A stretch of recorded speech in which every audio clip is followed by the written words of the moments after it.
नमस्कार साथियों, कैसे आप सब? ठीक ठाक। चलिए आज हम आपको ऑब्जेक्टिव सीरीज में लेकर आए हैं। इससे पहले हम सॉल्यूशन चैप्टर का ऑब्जेक्टिव करा दिए हैं, थ्योरी टाइप का ये ऑब्जेक्टिव है।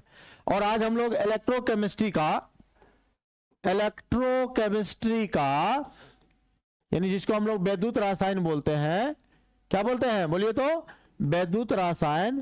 तो वैद्युत रसायन में एग्जाम में क्या क्या ऑब्जेक्टिव आएगा उसके बारे में ही यहां पर डील होता है।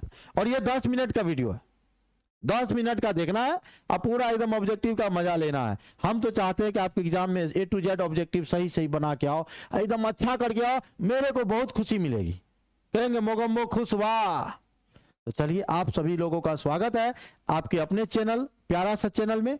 और साथियों हम लोग जो पढ़ रहे हैं इलेक्ट्रोकेमिस्ट्री पढ़ रहे हैं। इलेक्ट्रोकेमिस्ट्री में सबसे पहले आएगा आपका ऑक्सीकरण से रिलेटेड ऑब्जेक्टिव, अवकरण से रिलेटेड ऑब्जेक्टिव। अगर ये आता है ऑक्सीडेशन, जिसको हिंदी में बोलते हैं ऑक्सीकरण। दूसरा होता है रिडक्शन, यानी बोलेंगे अवकरण, ठीक है। और तीसरा आएगा रेडॉक्स रिएक्शन। क्या आएगा भाई? रेडॉक्स रिएक्शन, ठीक है। ये तीन चीज आपके जान लो। रेडॉक्स रिएक्शन, ऑक्सीकरण क्या होता है? तो सीधा कहिएगा ऑक्सीजन का जुड़ना।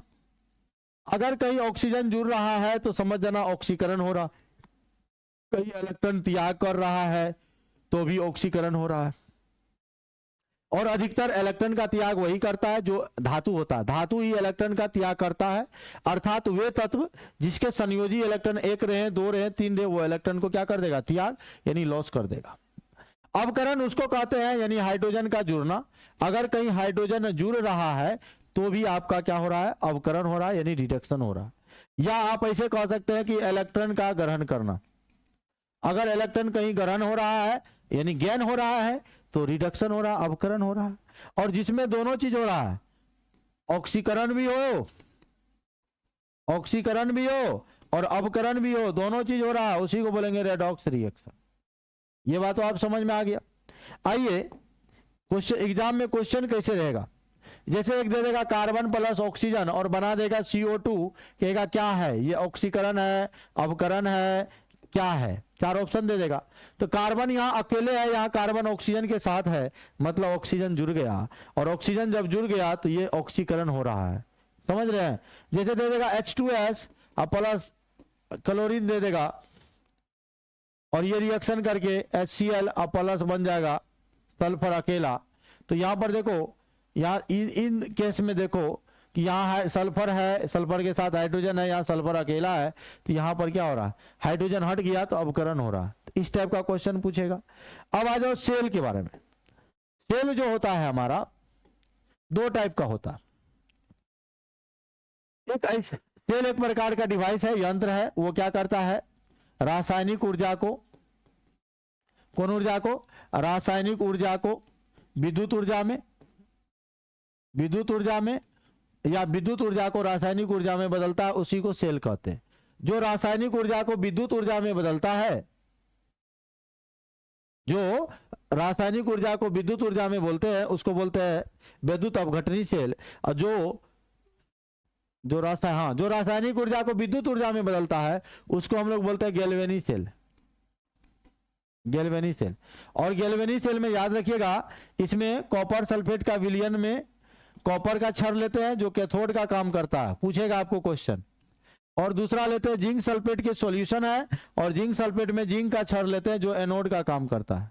और इसमें ये जो गैल्वेनी सेल की अभिक्रिया होती है ये होता है ZnS plus Cu2 plus. Direct मैं बता रहा हूं क्योंकि ये ऑब्जेक्टिव सेशन है भैया। Zn2 प्लस CuS, यही है आपका गैल्वेनी सेल अभिक्रिया। और गैल्वेनी सेल का अगर कोई आपसे विभव पूछेगा तो बोलना एक पोटेंशियल यानी 1.1 वोल्ट होता है। ये 4 ऑब्जेक्टिव आपको गैल्वेनी सेल से रिलेटेड पूछ सकता है। और गैल्वेनी सेल में आपको मैंने एक ट्रिक भी जोड़ रखा है, वो भी ट्रिक आपको बता ही देते हैं। एक याद रखिएगा लोन, LOAN, लोन। एल से हो गया भाई लेफ्ट साइड, ओ से हो गया ऑक्सीडेशन, एस हो गया एनोड, एन्स हो गया निगेटिव। मतलब क्या हुआ, गैल्वेनिक सेल में अगर लेफ्ट साइड की बात करेंगे तो ऑक्सीडेशन होगा, और ऑक्सीडेशन कहाँ होता है, एनोड पर होता है, और एनोड क्या होता है, निगेटिव होता है, याद रखना। और लोन कौन बैंक से लेना है, आरआरसीपी बैंक से। लोन किस बैंक से लेना है, आरआरसीपी बैंक से। मतलब आर से हो गया राइट साइड, आर से क्या हो गया, राइट साइड। आर माने हो गया रिडक्शन,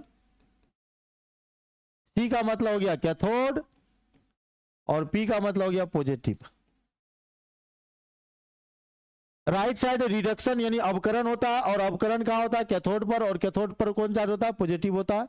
ये गैल्वेनिक सेल में था लोन आरआरसीपी, याद रखिएगा। Left side oxidation, oxidation anode पर, anode negative. Right side reduction, reduction cathode पर, कैथोड क्या होगा, पॉजिटिव। उसके बाद आपको कुछ क्वेश्चन ऐसे आएंगे, 1 फैराड बराबर आपको 96,500 कूलम याद रखना है। इलेक्ट्रॉन का चार्ज पूछेगा तो -1.6 गुना 10 के पावर -19 कूलम होता है। अगर आपको इलेक्ट्रॉन का द्रव्यमान पूछेगा तो 9.1 गुना 10 के पावर -31 kg होता है। ये मास ऑफ इलेक्ट्रॉन है, ये चार्ज ऑफ इलेक्ट्रॉन है। ये 1 फैराड बराबर इतना होता है। 1 मोल बराबर अगर आपको पूछेगा तो बोलना 6.022 गुना 10 के पावर 23 होता है। इसी को एवोगाड्रो संख्या कहते हैं। ठीक है, उसके रिगार्डिंग आपको यहाँ क्वेश्चन आएगा, सेल विभव, सेल पोटेंशियल।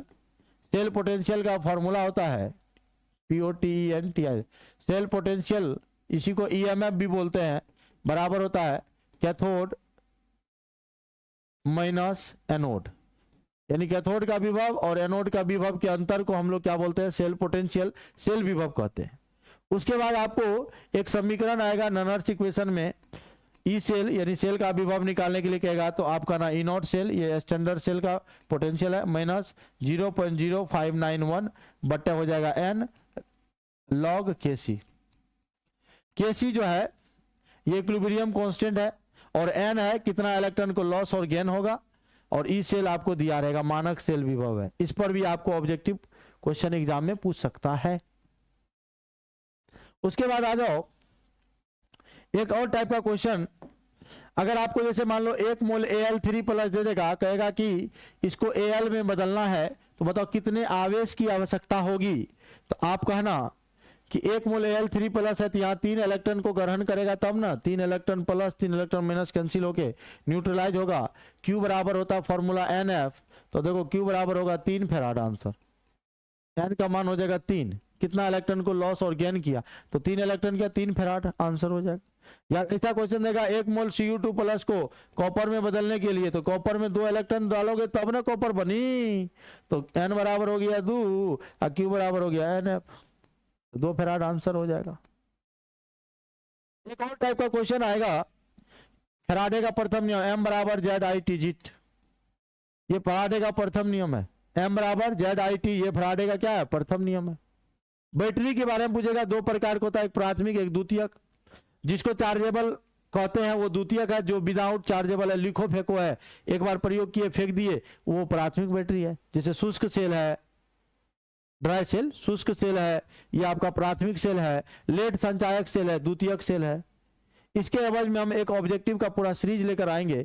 आज इतना ही रहने दीजिए, पूरा एकदम इसको रिवाइज कर लीजिएगा, फिर हम आपको मिलते हैं अगले वीडियो में। जय हिंद, बाय बाय। हेलो।